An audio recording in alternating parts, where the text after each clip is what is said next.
So நாங்கள் எந்த விதத்திலையும் கொழும்பு பெரிய பள்ளிவாசல் என்ற லேಖನ டாக்குமெண்ட்ஸை வந்து லீகல் டாக்குமெண்ட்ஸை வந்து அவசியம் இல்லாத வகையில் பகிரங்கப்படுத்தப்பட சட்டபூர்வமாகவும் தேவைப்படுத்தப்பட இல்லை. ரைட், அது நீதிமன்றங்களுக்கு அவசியமாக இருந்தால் அவசியப்படுகின்ற அளவுக்கு நீதிமன்றங்களுக்கு அந்த டாக்குமெண்ட்ஸை நாங்கள் சமர்ப்பிப்போம். உங்களுக்கு தெரியும், கொழும்பு புறக்கோட்டையில் அப்தர் மஹால் என்ற ஒரு நிறுவனத்தை இந்த நிர்வாக சபையினர் நீண்ட ஒரு சட்ட நடவடிக்கைக்கு பிறகு பெரிய பள்ளிவாசலுக்கு மீள பெற்றிருக்கிறது. அன்னளவாக 400 கடைகளை கொண்ட ஒரு ஒரு காம்ப்ளெக்ஸ், ஷாப்பிங் காம்ப்ளெக்ஸ். அப்ப அவங்களோட நாங்கள் வழக்கு பேசியிருக்கிறோம். அதே போல இன்னும் நூற்றுக்கணக்கானவர்களோட வழக்கு பேசிக்கொண்டு இருக்கிறோம்.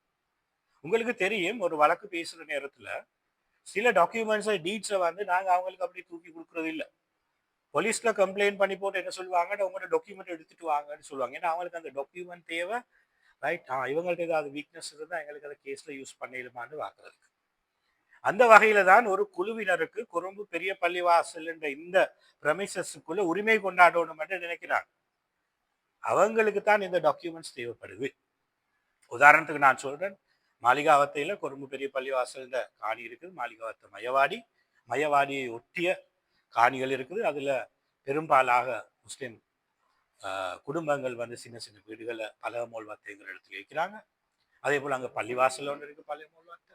அதே போல எங்கடவர்களும் அந்நியர்களும் வந்து சட்டவிரோதமாக நீண்ட காலமாக மிக நீண்ட காலமாக குடியிருக்கிறாங்க.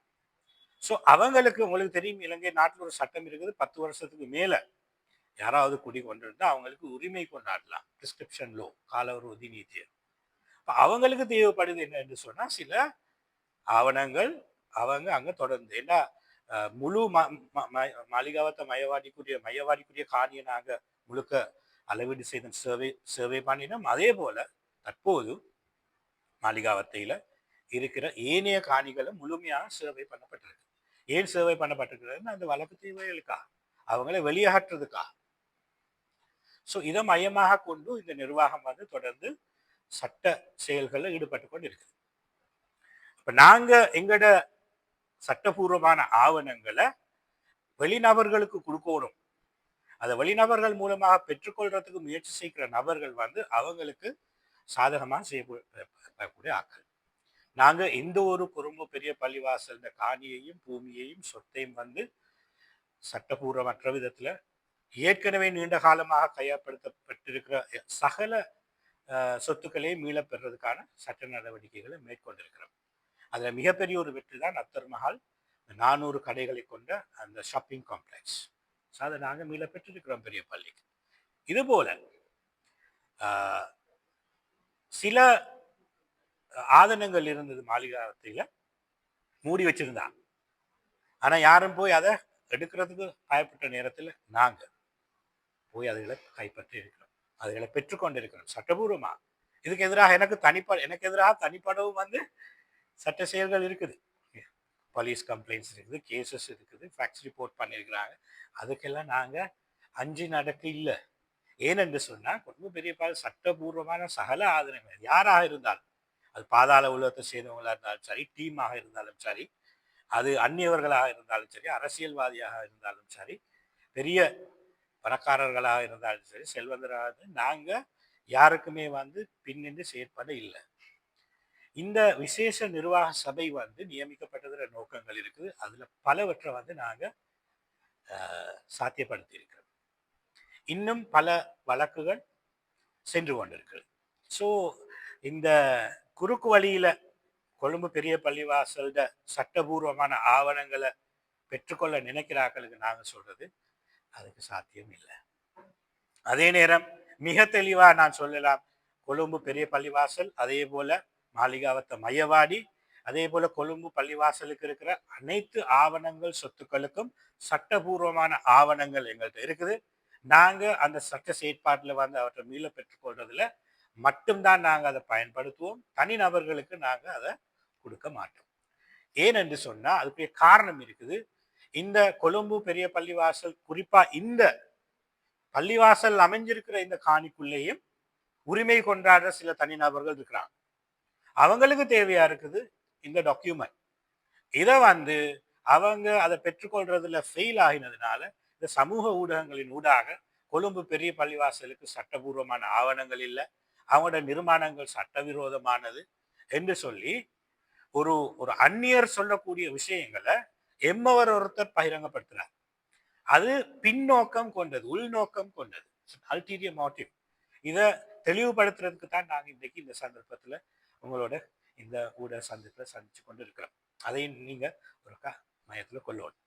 அதே போல வரலாற்று ரீதியாக கொழும்பு மாளிகாவத்த மயவாடி எடுத்துக்கொண்டீங்கன்னு சொன்னா அது வந்து சட்டபூர்வமாக ஒரு பழமையான தொன்மை பொருள் கொண்ட ஒரு இடமாக டிக்ளேர் பண்ணப்பட்ட ஒரு இடம்.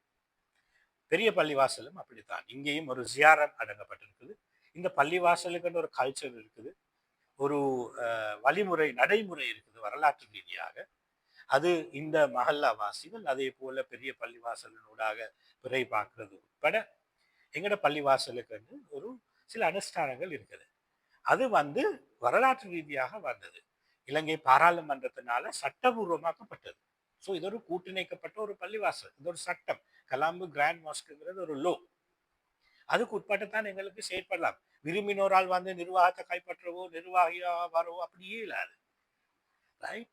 ஸோ அப்படி சில பேர் வந்து விரும்புகிறாங்க. அவங்களுக்கு கூலியாகத்தான் சில பேர் இந்த சோசியல் மீடியாக்களில் பதிவுகள் இட்டுக்கொண்டு இருக்கிறாங்க. ஸோ நாங்கள் இந்த சட்ட வரைவுக்கு உட்பட்டு எங்களோட கான்ஸ்டிடியூஷனுக்கு உட்பட்டு அதில் இருக்கிற டியூட்டிஸை வந்து மிக திறமையாக செய்து கொண்டு இருக்கிறோம். உங்களுக்கு தெரியும், இந்த பள்ளிவாசலுக்குள்ள ஹமீடியா ஹால் ஒன்று இருக்குது. ஃப்ரீயாக வந்து இந்த ஏரியா பிள்ளைகளுக்கு வந்து டியூஷன் செய்யலாம் ஃப்ரீயாக. ஏன்னு சில வீடுகளில் வந்து இந்த சுற்று வட்டாரங்களில் படிக்கிறதுக்கான சூழலும் இல்லை, வசதி வாய்ப்புகளும் இல்லை, ரைட்? அவங்களுக்கு டியூஷனும் போயிடாது. அப்போ இந்த நிர்வாகம் வந்து இலவசமாக அந்த விஷயங்களை செய்து கொண்டு இருக்குது. சரியா? ஸோ இது சில ஆட்களுக்கு வந்து ஒரு ப்ராப்ளமாக தான் இருக்குது. நாங்கள் முஅஸ்ஸின்களை நியமிக்கிற நேரம் நாங்கள் சில குவாலிஃபிகேஷன்ஸை குறிப்பிடுவோம். அவங்க சுபஹான மௌலூதோ, ரைட், இந்த பள்ளிவாசலில் தொடர்ந்தேர்ச்சியாக நடைபெற்ற கலாச்சார ரீதியான மத ரீதியான விடயங்களை ஃபாலோ பண்ணக்கூடியவங்களாக, அதை செயல்படுத்தக்கூடியவங்களா இருக்கும். அது ஒரு பேசிக் குவாலிஃபிகேஷன். அதை இதே சோசியல் மீடியா குரூப் வந்து என்ன செய்யறாங்கன்னு சொன்னா கிரிட்டிசைஸ் பண்றாங்க. எல்லாருக்கும் விமர்சனம் செய்யறதுக்கு உரிமை இருக்கு, பேச்சு சுதந்திரம் இருக்குது, அதாவது அடிப்படை உரிமை. அதை மிஸ்யூஸ் பண்ணக்கூடாது. பிழையாக வழி நடத்தப்பட்டு பிழையான மிஸ்இன்ஃபர்மேஷனை பப்ளிக் கொடுக்கறது மூலமா சமூகத்துல வந்து தேவையில்லாத பிரச்சனைகள் தான் உருவாகும். அப்படிப்பட்ட நபர்களுக்கு நாங்கள் நிர்வாகத்தில் இருக்க தேவையில்லைன்னு சொன்னா எங்களுக்கு அது ப்ராப்ளமும் இல்லை, ரைட்? என்னென்று சொன்னா நாங்கள் இது ஒரு பதவியாக நினைச்சு கொண்டு இதில் நாங்கள் செயல்படவும் இல்லை. இது வரைக்கும் நாங்கள் முன்னுக்கு வந்தது கூட இல்லை. சோசியல் மீடியாக்களில் நாங்கள் ஒரு நிர்வாகிகளை காட்டிக்கொண்டு பார்த்ததும் இல்லை. ஸோ இங்க இந்த பள்ளிவாசல் ரிலீஜியஸ் ஐடென்டிட்டி ஒன்று இருக்குது, ஒரு தரிகா பேஸ் பண்ணின ஒரு ஐடென்டிட்டி ஒன்று இருக்குது, சூஃபிசம் பேஸ் பண்ணின ஒரு ஐடென்டிட்டி ஒன்று இருக்குது, ரைட்? அதை மாற்றணும் என்று சில பேர் நினைக்கிறாங்க.